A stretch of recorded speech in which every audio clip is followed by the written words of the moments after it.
My name's Anthony Houston. I'm an alcoholic. Anthony. How y'all doing? Good. So, I'm grateful to be here. Actually, grateful to be anywhere in the rooms of Alcoholics Anonymous sober. If you're new, welcome. Keep coming back. For those who took chips, keep coming back. 40-something years on. That's amazing. Let's give them a hand. I like a lively group. When I got here, wasn't nothing funny.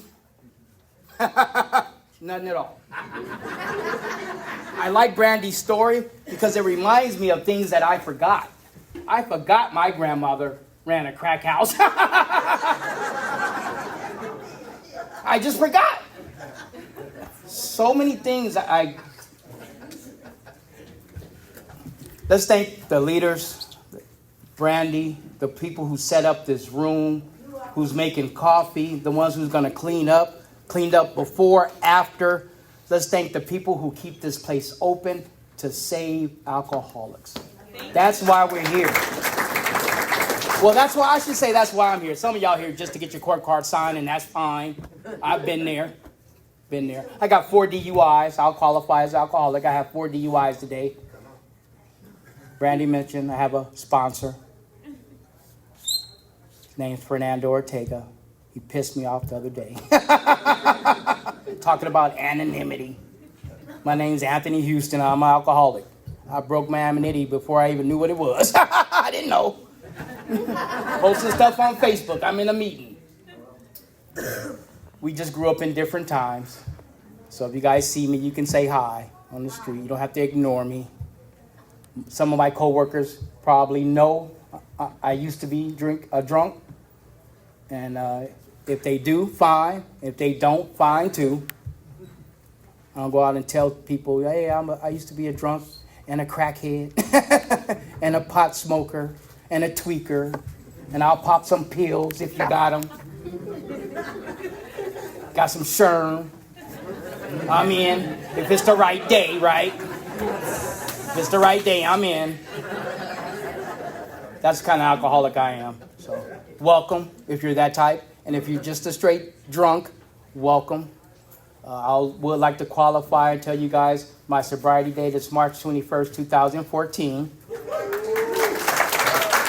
And I'm just so grateful to be in the rooms of Alcoholics Anonymous. I came here because I didn't know how to stay sober.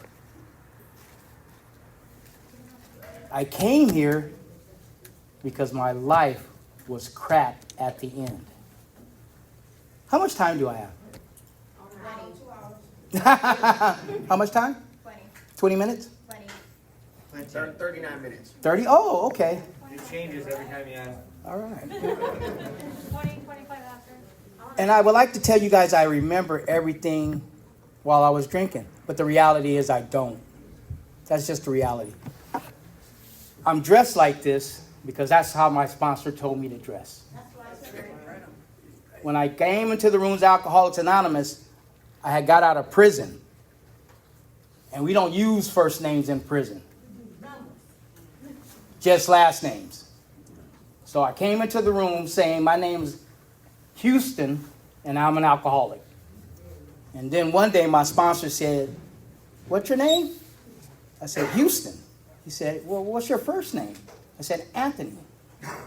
He said, well, you need to start introducing yourself as Anthony. And I was so pissed.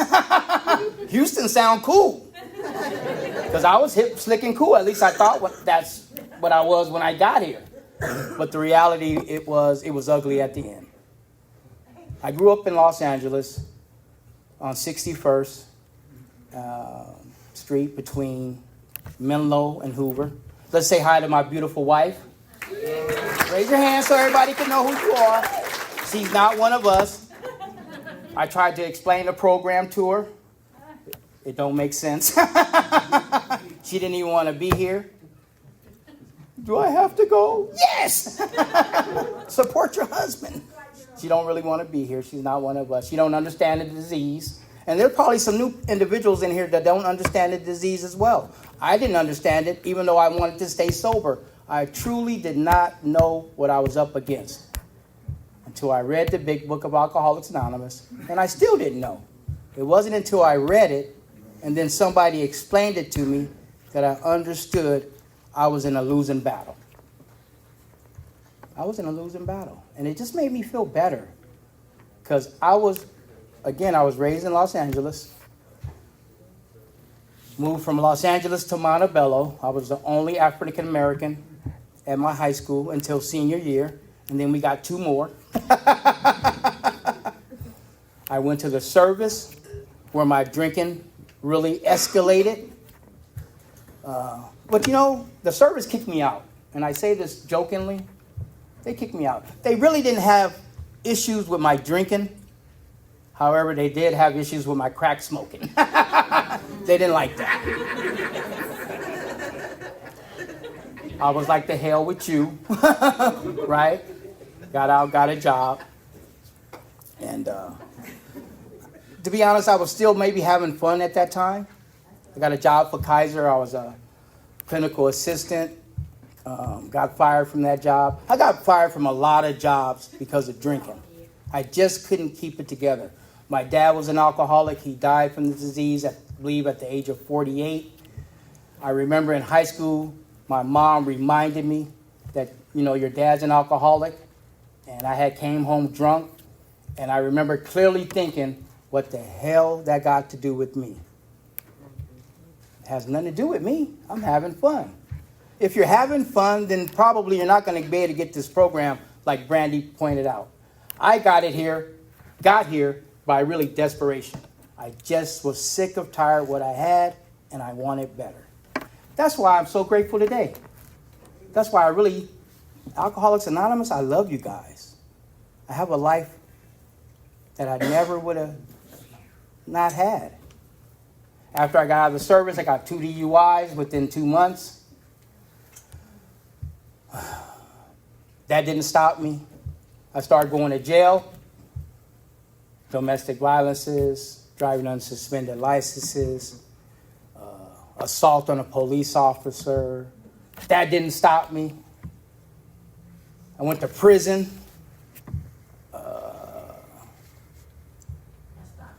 No. 2nd-degree robbery, possession of methamphetamines a couple times. That did not stop me.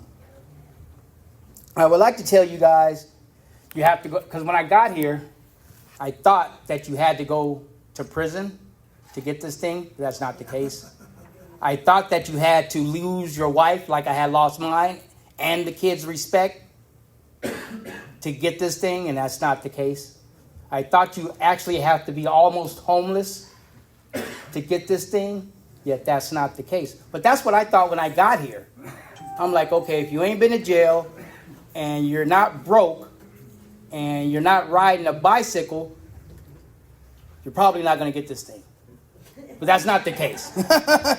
You can still keep the wife, you can still keep the job, you can still keep the bank account. But what we all have in common, I figured out later, is those feelings. Those feelings inside that the alcoholic get. And I couldn't describe them when I got here. But I kind of know them a little bit today. The fear, the loneliness, the depression, the anxiety, the worry. The feeling like, damn, I just don't really know what to do. And Brandy mentioned something really important. If you got an attitude where I'm going to figure this out, but if you be an alcoholic, you're up against the battle is over if you be an alcoholic. I tried it. My wife is here. I'm going to tell you guys a story about my wife. But these are the things I tried to stay sober before I got here. I used to be in really good shape. I tried working out. That didn't work. I tried listening to rap music. That didn't work. I tried just staying busy all the time, do. That didn't work. I tried getting a job, not getting a job. I told myself, well, if I get a good woman and she gives me enough pleasure all the time, that will work. That does not work. I'm sorry to tell you, that does not work. material things. I thought if I just got material things, that'd keep me sober. That didn't work. I actually thought if I go back to school and I could feel smart, that would keep me sober. That didn't work. I thought if I just hung around the right people who drank like I wanted to drink and smoke weed, because I really wanted that's all I really wanted to do for a long time, is just smoke weed and drink like normal.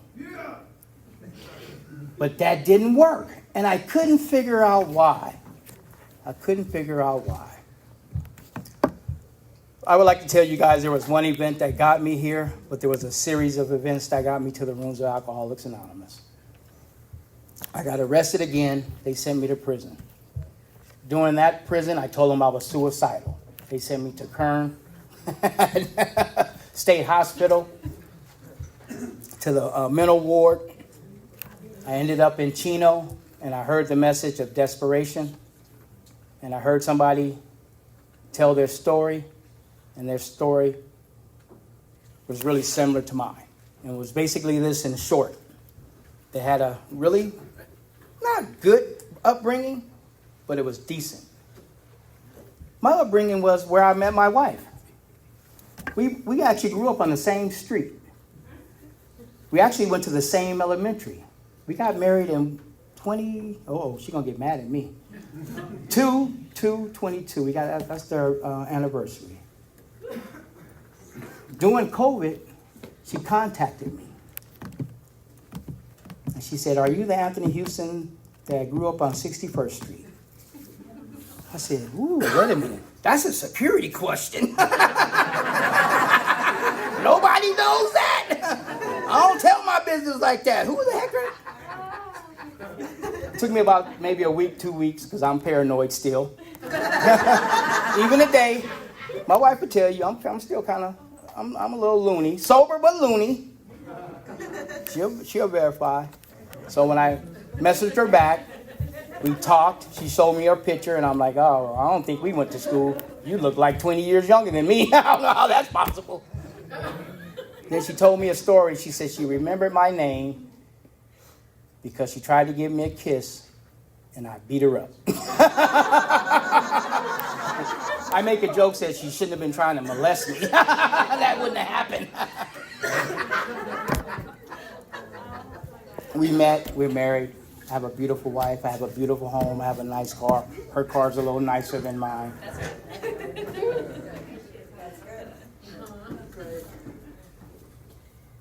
The life I have in the rooms of Alcoholics Anonymous sometimes almost makes me want to cry. At the end, this is how my day looked before I went to prison. I would wake up probably 12, 1 o'clock, look for some stimulants, scrape up and go get a half pint or a pint of Kessler's whiskey, drink that, and then either ran the neighborhood or wait for people to come over, because basically my mom's house was a trap house. And people would come over, and I would stay up till 2 or 3 o'clock, and it was a constant revolving cycle. And I just didn't see a way out. And basically at this time, I'm drinking just to survive. I'm one of those alcoholics, if I have $5 and I need toilet paper or a half pint, I'll worry about the toilet paper later. That's the kind of alcoholic I had turned into.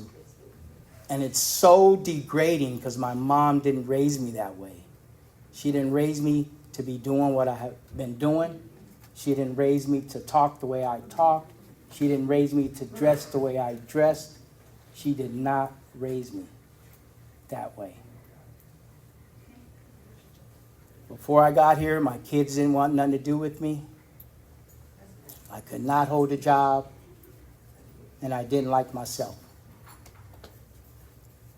So when I was in prison, I heard the message of hope. Somebody had been in the same situation as me, and they told me they were sober. And for some reason, I believed her. Because people had told me things throughout my drinking, and I grew up with a lot of misinformation, younger. I did. But that doesn't make me an alcoholic either. It just makes me human. We all have people in our life that maybe told you the wrong thing. I don't know.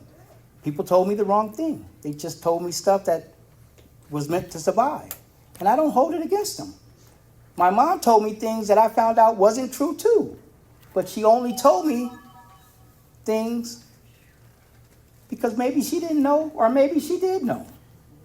It doesn't matter. I got here and I wanted to learn how to live. If you want to learn how to live and stay sober, this is an excellent program. Can't beat it. So when I heard Miss K say she had lived a life like I had lived, and I'm going to tell you guys the kicker. This is one thing she said. She said she attempted to sell narcotics, but she was her best customer. And I was like, damn, you too? That's me.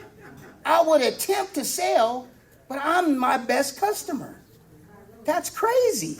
Somebody else had done the same thing. I was able to really get honest with myself by listening to her. I would have never told nobody I was drunk and peed on myself. Would have never told nobody that. Would have never told nobody. I could not be honest with you. I could not be honest with me. I could not be honest with this group when I got here. Some things I held on to because it saved my pride and my ego.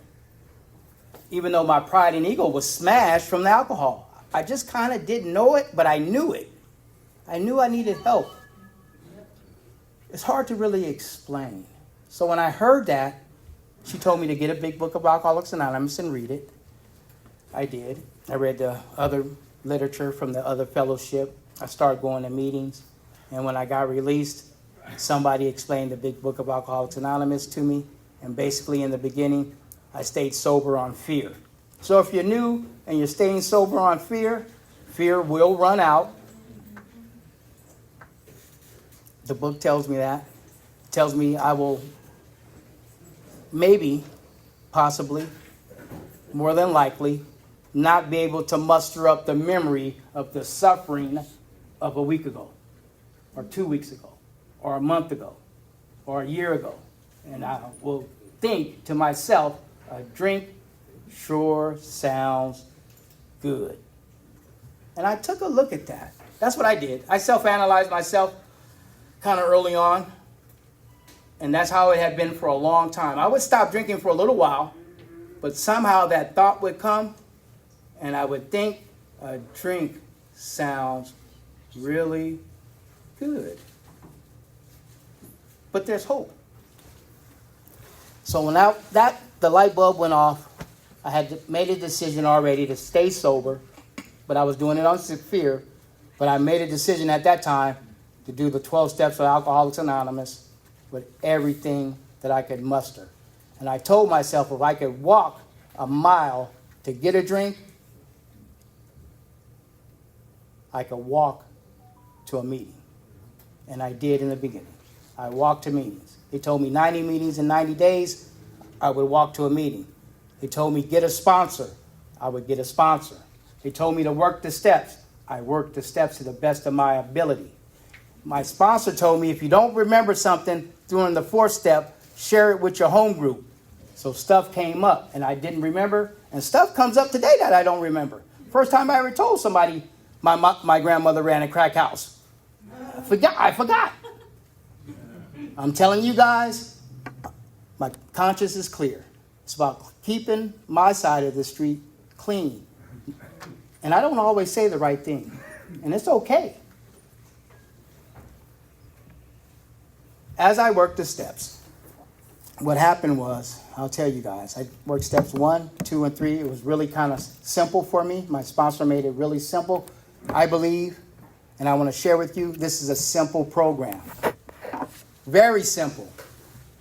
If you guys would have told me it was hard, I would have been like, you know what? I'll go panhandle back in front of the 7-Eleven, like I've been known to do.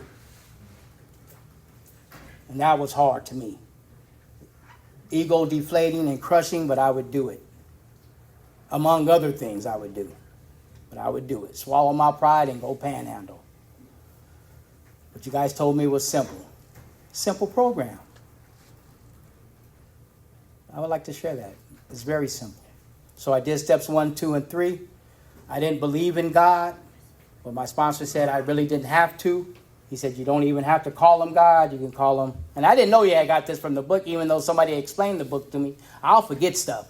He said, you can call it Mother Nature, creative intelligence, or you can call him any other thing. He even pointed out, you can say it's that doorknob. And I was like, you're stupid. I ain't calling it a doorknob. I'll stick with higher power. So I said that for a while. I said higher power for a while. But it's funny how we pray in the rooms of Alcoholics Anonymous, and I didn't want to pray. But we pray all the time. But I had a thing against prayer. I didn't want to believe in God, and I don't really know why. I grew up as a Christian, but when I got here, I didn't really know about if there was, if there wasn't. But I just kept coming back, and I worked the steps. And I got to 4th step, and he told me just stay sober, and I put those columns down. We got 4 columns for the 4th step. And I started writing names one way. And I started writing situations one way. And I started writing my part and how I played and how it played out. It was simple. And then it gave me a foundation that I believe today. Can I share something, really be honest? Yes. Today I am not going to drink. I'm not. Straight up. Tomorrow I plan not to drink. It's a 1 day at a time program. That is true. So do I know I won't drink tomorrow? Nope. But my plan is to stay sober tomorrow, just like I stayed sober today. I learned that early on, too, and sometimes I say it and sometimes I don't.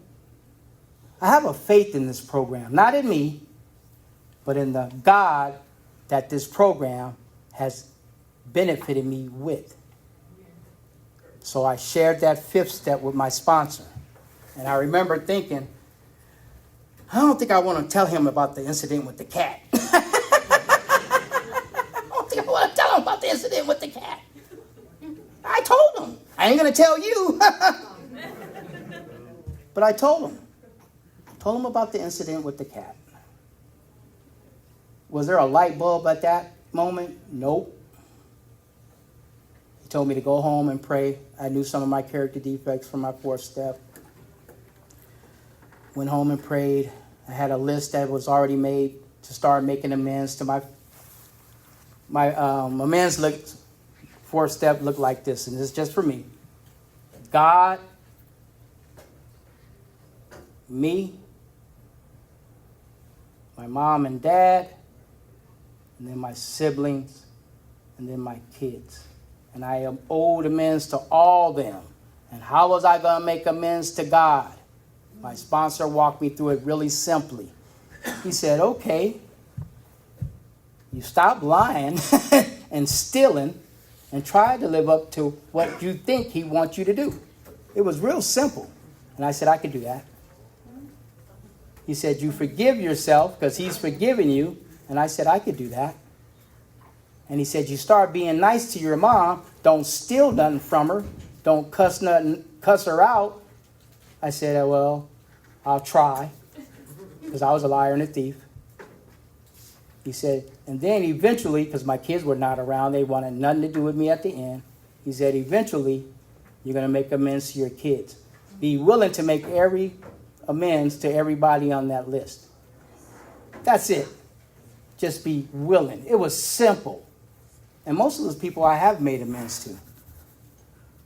And I remember the police stopped me on a bicycle because they knew me in my neighborhood down south.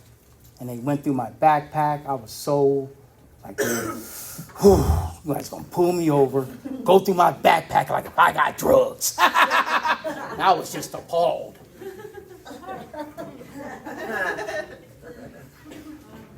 They did. And it dawned on me after I was able to look them right in the eye. I was sober for about 2 years. And I was able to look them right in the eye. It didn't dawn on me then, but it dawned on me later. If I could look the police in the eye, I could look you in the eye. And there's no fear, there's no shame, there's no guilt, there's no remorse, there's no self-pity. Maybe a little hatred, but that's okay. I'm not perfect. Amen. This is an awesome program where your life is elevated to something you truly don't know you're capable of. That's what the Rooms Alcoholics Anonymous has done for me. How many more minutes I have? 10, 15. When I got done with step 12, it was like everything fell into place. She mentioned I'm part of H&I. I try to have commitments all the time. I have sponsees that stay sober. I don't work with them as much. What I do is I lead by an example. I stay sober. They stay sober. We all stay sober. Yes. I don't call my sponsor every day and be like, oh, nope. He's just a man. He pissed me off about the anonymity. I don't even want to talk to him for a minute. But he's gonna stay my sponsor. I love my sponsor, Fernando. We're part of a committee, the Southern California 73rd Annual Convention Committee. I try to stay busy in this program because he does, I do, we do. We stay sober together. You don't have to feel alone. You're not in this thing by yourself. If you need numbers, get numbers. If you call somebody, and this is what I was told. If you call somebody and they don't pick up, call somebody else. If they don't pick up, call somebody else. You don't drink in between meetings. That's it. If you think about taking a drink, you probably need to go to a meeting. You might need to work the steps. You might need to talk to your sponsor. They say all else fails, help work with another alcoholic. I don't know. I don't know. I don't know the answer. To be honest, I don't even know how you're going to stay sober. I'm not the program of Alcoholics Anonymous. The program of Alcoholics Anonymous keeps the individual sober. But I know it's simple. Because I like things in threes. Trust God, clean house, and help others. Just that simple. That's it. Simple. Go to meetings. Get a sponsor. Work the steps. Simple. Who can't do 3 things? Tell me to sweep, mop the floor, and take out the trash. I can do it. That's it. 3 things. I can do that. But if you try to tell me, oh, you got to do this and you got to do that, you got to, oh, man, come on now. Come on. Just trying to stay sober.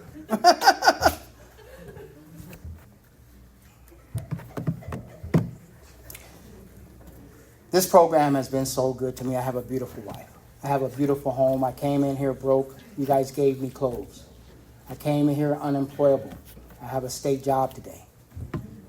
I came in here with a little bit of education in this program. I picked up a bachelor's degree and a master's degree. Don't clap. It's really the Rooms Alcoholics Anonymous. You guys told me to shoot up and show up. You guys told me to watch your behavior, your conversation. You guys told me to watch my thinking. And I came in here, thought, if I had a thought, it was right. And sometimes my thought would be like, this is how bad I was. I don't know about your thoughts. And you didn't have to say nothing. I'd be like, no kids in the room? That motherfucker talking shit, huh? Talking shit. Who the fuck they think they is? That's my thoughts. And they ain't said nothing to me. That's my thoughts. My thoughts were irrational. My thoughts would tell me, man, wake up. You ain't got no money, though. Go steal. Go steal. That's my thoughts. I would like to tell you all those thoughts go away. They diminish. And now when I hear, sometimes I hear them because I hear them. They don't speak as loud. And then I say, whew, that's crazy, huh? That's the blessing of this program. I don't think selling drugs is going to get me anywhere. I just don't think. I don't think that. That's crazy. But I used to actually think that. I'm going to come up. I just don't think that way. I think waking up, going to work, coming home to a wife, paying my bills. And I have to tell you guys, I still don't like paying bills. I don't. But it gives me a certain amount of freedom. Like, I don't have to worry about the police stopping me because I ain't got no expired tags, that my driving license is not valid. They're not going to be knocking on the door talking about you didn't pay your mortgage, get out. That's just, it's amazing how this works. But I still don't like paying bills, but I pay them. You guys told me to shoot up, go show up. That's how I got the degrees. Changed my attitude, my conversation. I told an individual in El Monte one time about my felonies. And he says, well, how do you have a state job? I said, well, very simply. They didn't ask and I didn't tell them. It wasn't my doing. It was the rooms of Alcoholics Anonymous. It's very simple. This is a simple program. Very simple. I don't want anybody to think there's some philosophy, some hidden meaning, some hidden message in the steps.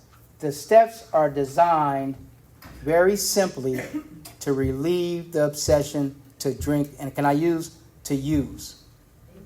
Because it's not the substance, it's this.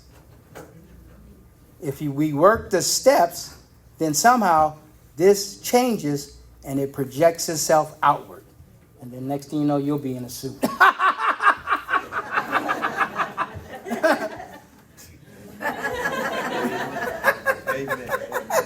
I'm just saying. You'd have told me I'd have been up here in a suit 12 years ago. I looked at you and be like, you done lost your mind. I ain't talking to nobody about no getting sober with a suit on. You done lost your mind. Pass. This is awesome program. I got my humor back. Like I said, it wasn't nothing funny when I got here. Everything was a struggle. Is there struggles today? Yes. My mom passed away last December. Going through probate court with my sister. I told my wife and some other people.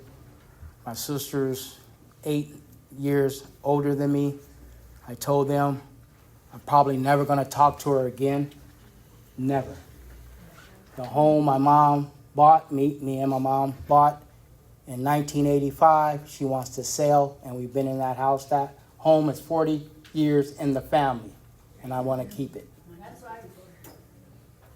Even if everything turns out like I want it to be, I probably will never talk to my sister. Is that right? I don't know. Is that how I feel? Yep. Because I'm honest about it. That's just how I feel. I don't know if it's right or if it's wrong, if she's going to win, the house gets sold, or if I get to keep it. It really don't matter because God's going to be with me regardless. But I have to be honest on how I feel. Because I can sit up here like, oh, everything's going to turn out peachy cream when I'm staying up late at night, mad at her, cussing her out in my sleep. Just human, not perfect. God don't expect me to be perfect. He expects me to be human. What he expects sometimes is for me to humble myself and say, I don't keep me sober. You do. Thank you. What he expects me to do is when I'm grateful to show it. Show that I'm grateful to my mom. Show that I'm grateful to my kids. Show that I'm grateful to my grandkids, to you guys. Show that I'm grateful to my employer, to my wife. I could talk a good one, but what are you doing?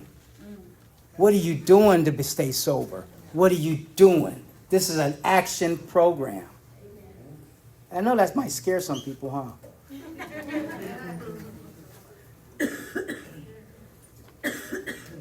That's what my sponsor told me. What are you doing to stay sober? When the last time you went to a meeting? What step are you on? Who are you helping? Those are good things. That's why I got him as a sponsor. Now, once I got in conscious contact with God, he told me, basically you just have to maintain your sobriety. And sometimes, to maintain my sobriety, I have to go back to the basic. Humble myself, because I'll get the big head in a minute. Don't you know I'm going to be a doctor? I'm in a doctoral program. Only one going to call me doctor is my wife. You guys don't have to. She does. I'm in a doctoral program. I'll get the big head. My head to grow up that big. My sponsor brings me back. Go to a meeting. Did you reach out to the newcomer? Tell somebody, sorry that loved one died. My condolences go out to you. A member went out. I can't say their name, can't break their anonymity, but it broke my heart. Every time I see somebody that has this thing and then goes out, it breaks my heart. I'm so grateful it ain't me, but it breaks my heart. I want to see everybody get this thing. I don't know what you're going to get in recovery, but I know if you're an alcoholic like me, it's going to be better than what you have. That's the way this program works. I believe your family will appreciate it. I believe you'll appreciate it. We will appreciate it. And if you're an alcoholic like me, the sheriff's industry, they appreciate it. The Bakersfield PD, they're going to appreciate it. The penal system, going to appreciate it. There's so many things that you are beneficial just to stay sober. It's actually remarkable. It's truly remarkable. This is an awesome program. And I know, I'm gonna shut up with this. Can I tell you guys a story and then end it? Yes, please. So I grew up in La Puente after I moved from LA to La Puente. And then there was a guy named Chewy from La Puente. And we all seen Chewy. We all knew him. He drank a lot. He drank like all of us. But Chewy parents one day packed up and left Chewy. Chewy didn't stop drinking because his parents left. Chewy knew a lot of people in the town, so he couch surfed for a little while. Some people let him sleep in the garage, but Chewy just drank, and he would wear out his welcome. A couple years went by. Next thing you know, Chewy was sleeping behind the local liquor store. And Chewy had got kind of bad. He was dirty, smelly. His hair needed to be washed. But, a lot of people knew Chewy, so he stayed out in front of that liquor store, asked people for change, and people would give him change. And like I said, we kind of seen it coming. One day they found Chewy dead behind the liquor store. His hair was matted. His feet was dirty. He smelled. Had a beard going down to here. But Chewy knew a lot of people, so we got together and we said, we got to bury Chewy. We looked for his parents, couldn't find them. So we bought Chewy, got together and all pitched in, bought Chewy a suit. The mortuary people got him cleaned up.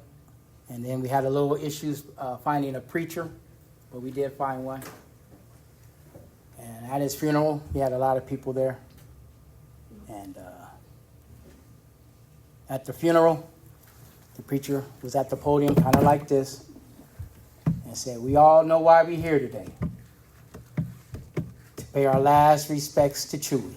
And he looked over in the casket. He said, "I'm not going to fool y'all. We knew what kind of individual Chewy was." And he looked over in the casket today. He says, "But before anybody leave, I want you to make sure everybody look in this casket. Because when you stop drinking, it's amazing how well you look." Thank you.